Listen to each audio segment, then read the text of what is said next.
Bom dia, meninas. Bom dia, professora. Aqui vou apresentar meu trabalho, o artigo de Aniamara Júnior Santos, sobre Daniel Munduruku, contador de história, guardião de memórias, construtor de identidades. E o artigo vai ser analisado através de 5 obras do autor Daniel Munduruku e vai retratar sobre a identidade indígena, a cultura, as crenças, o trabalho entre homens e mulheres na comunidade, que cada um tem um jeito de fazer o seu trabalho.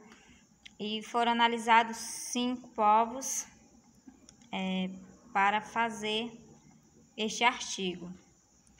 E no decorrer do artigo vai retratar sobre a negação da identidade, os conflitos de identidade, o modo de vida de cada povo.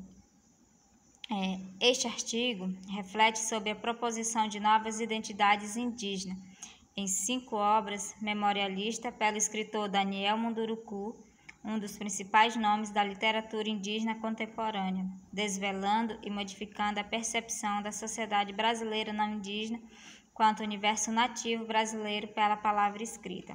Por que isso? Porque é mais fácil apresentar a população indígena para a sociedade não indígena através de escrita de livros, de artigos,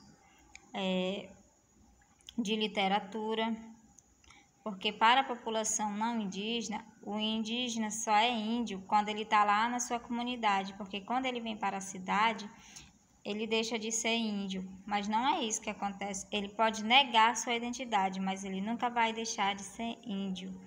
Então, por isso que é bom escrever sobre a história do povo indígena, porque muitas pessoas não conhecem a história, a luta do povo indígena.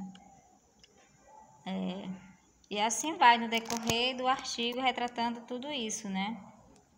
Os 5 livros analisados no artigo.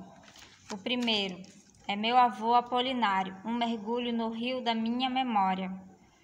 Esse livro retrata sobre a vida do autor, Daniel Munduruku, e seu avô Apolinário. O avô de Daniel era um velho índio do povo Munduruku, que contava a história dos espíritos ancestrais e retrata a própria trajetória do autor e a descoberta de suas raízes indígenas através do ensinamento de seu avô. O segundo livro, Você Lembra, Pai? Esse livro conta sobre a forte presença do pai em sua vida. O terceiro livro, Histórias que eu ouvi e gosto de contar. Esse livro ele compartilha narrativas que marcaram sua vida, fala sobre a cultura, os conhecimentos e as experiências de nações indígenas através de histórias. O quarto livro, Histórias que eu vivi e gosto de contar. Esse livro ele descreve aventuras vividas por ele, por seus amigos e por seus parentes. E no final do livro ele contém um glossário das palavras indígenas no decorrer das histórias que é contada no livro. Aí no final ele fez esse glossário. O quinto livro, Histórias que eu li e gosto de contar, aqui ele reconta várias histórias que leu e que gostou, entre elas o da criação do mundo. Essas obras servem para fortalecer o universo simbólico dos nativos brasileiros e evidenciam os modos de vida, as crenças e a espiritualidade própria de cada um dos grupos indígenas identificados: o Nambicara, os Sataramaué, os Macuxi e os Munduruku, todas as etnias originárias da região norte do Brasil. Aí, nesses grupos indígenas identificados, são evidenciadas diferenças culturais, as narrativas convergem para o objetivo único de mostrar a relevância das tradições culturais nativas para a manutenção da indianidade, lembrar para se manter vivo. Por isso que ele fala que é bom escrever, fazer literatura do povo indígena para não esquecer, para não deixar morrer, para que seja lembrado não só pela população indígena, mas pela população não indígena também. conviver em sociedade sem deixar abandonar sua identidade. Daqui quando ele fala da questão quando o índio sai da sua comunidade, da sua aldeia e vem para a cidade e nega a sua identidade, né? Que eu deixei de ser índio, eu não moro mais lá na comunidade, na aldeia, então eu não sou mais índio. Então não é isso, né? Ele nunca deixa de ser índio, seja para onde ele for, mas ele vai continuar sendo indígena. Escrever sobre indígenas para não deixar esquecer. Isso aqui, essa questão, por exemplo, quando a gente trata, nas comunidades a gente tem os mais velhos, os anciões que a gente chama. Então, quando a gente chama eles para dar uma palestra ou chama para as escolas, para conversar com os alunos, eles sempre contam histórias deles enquanto indígena, dos seus pais, das lutas que tiveram. Então, tipo assim, a gente não relata, não escreve, a gente só escuta, mas a gente não faz um acervo bibliográfico dessas histórias que são contadas, e quando eles morrem, isso praticamente é esquecido. Então, escrever sobre os indígenas para não deixar esquecer, para não morrer, o ancião morre e vai toda essa história com eles. É como sempre meus professores falavam, né? Morreu uma biblioteca indígena. Então, por isso que é bom escrever, para não deixar isso para lá, para que outras as futuras gerações venham conhecer aquela história, aquela luta dos mais velhos, né, que lutaram para garantir nossos direitos, essas questões todas. Então, as futuras gerações também precisam saber disso, para continuar essa luta, para não deixar acabar. As memórias, essa questão, né, de o indígena, o ancião passar e nós escrevemos sobre essas histórias, sobre essas memórias que cada um tem.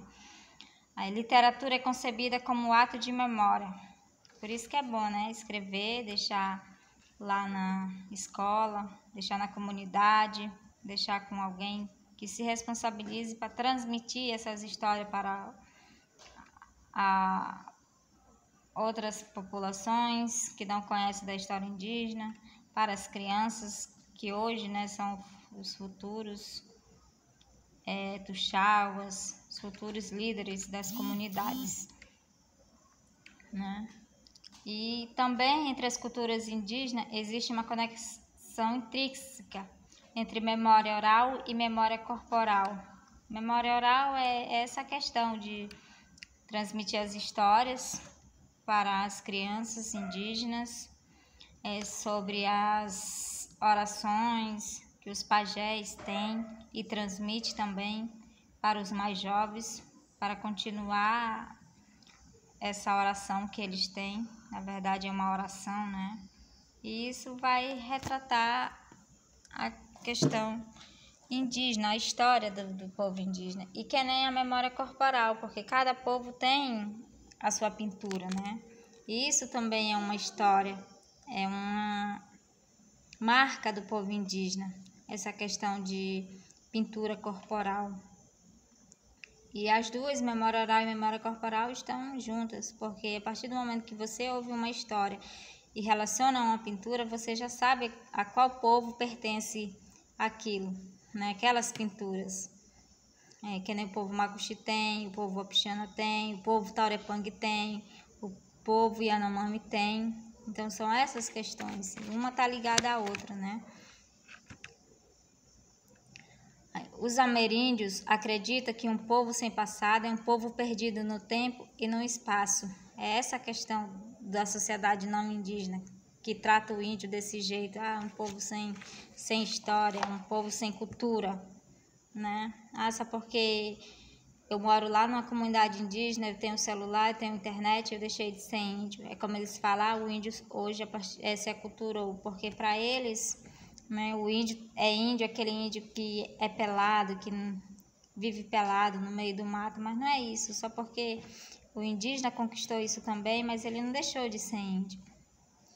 Ele pode estar lá na sua comunidade, mas ele não deixou de ser índio. Ele só está usufruindo o que a sociedade indígena também usufrui, né? porque é uma luta que o povo indígena conseguiu. Tudo isso que hoje ele tem, né? A memória conectiva apresenta uma relação inerente com a identidade coletiva que se manifesta em razão da aderência à coletividade.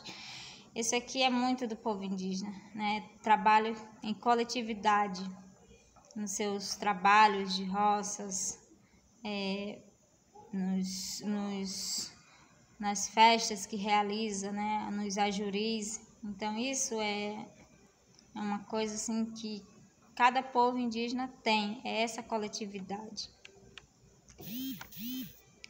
E por fim, né, o artigo não deixa de cumprir com a proposta de uma escrita engajada, que descreve as desigualdades sociais, raciais, econômicas e culturais. Isso aqui, né, até hoje, a população indígena a sociedade não indígena é preconceituosa com os povos indígenas, seja ela em universidade, nos trabalhos na cidade, né? Raciais, é índio, é caboclo, é isso. Econômica, é claro, né? Que a sociedade não indígena sempre vai ser sob o povo indígena. E culturais, aqui o povo indígena sempre tem suas culturas, suas tradições, e tem povo que segue, que nunca deixou morrer, como muitas outras culturas já morreram, já não falam mais a língua indígena, né? Só é o português. E desfiladas entre as considerações do narrador, permitindo ao leitor, modelo maduro, um adulto, perceber que essa identidade literária criada figura no espaço marginal, periférico, no ambiente urbano. Então, aqui ele retrata sobre a questão do índio na cidade grande, que ele fala, né?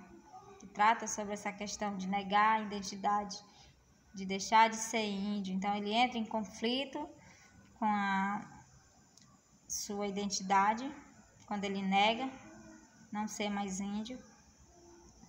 E a partir do momento, ele vai começar a sofrer o preconceito, né? Porque, você é índio, você nunca deixou de ser índio. E é isso, né? Foi isso que eu entendi do trabalho sobre isso. E obrigada.